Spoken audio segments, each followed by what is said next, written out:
Hal itu disampaikan Kepala Disduk Capil Kabupaten Maluku Tengah Siti Somena yang diinformasikan Jumat pagi. Somena menjelaskan bahwa pencatatan sipil bagi warga negara asing yang menikah dengan warga negara Indonesia serta memiliki akta nikah di Indonesia wajib melapor dan mengurus administrasi kependudukannya. Hal itu sangat penting untuk memastikan bahwa hak-hak mereka sebagai pasangan dan keluarga dapat terjamin dari segi adminduk.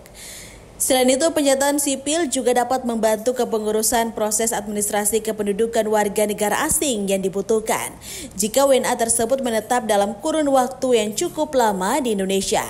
Sesuai peraturan yang berlaku, setiap warga negara asing yang berencana untuk tinggal di Indonesia dalam jangka waktu tertentu wajib untuk melapor dan mendaftarkan diri ke kantor imigrasi dan juga melakukan registrasi di kantor kepolisian setempat. Namun terkait WNA dengan pengurusan adminduk yang menikah dengan WNI dan ingin memiliki akta nikah di Indonesia, maka mereka perlu melakukan pencatatan pernikahan di kantor catatan sipil di daerah masing-masing.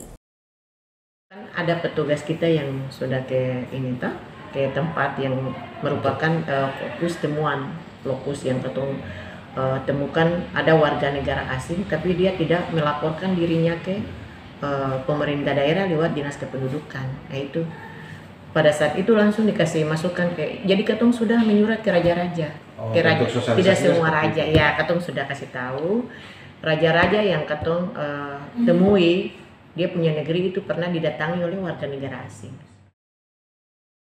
Dari Masohi, Maluku Tengah, Fatahila Sia melaporkan.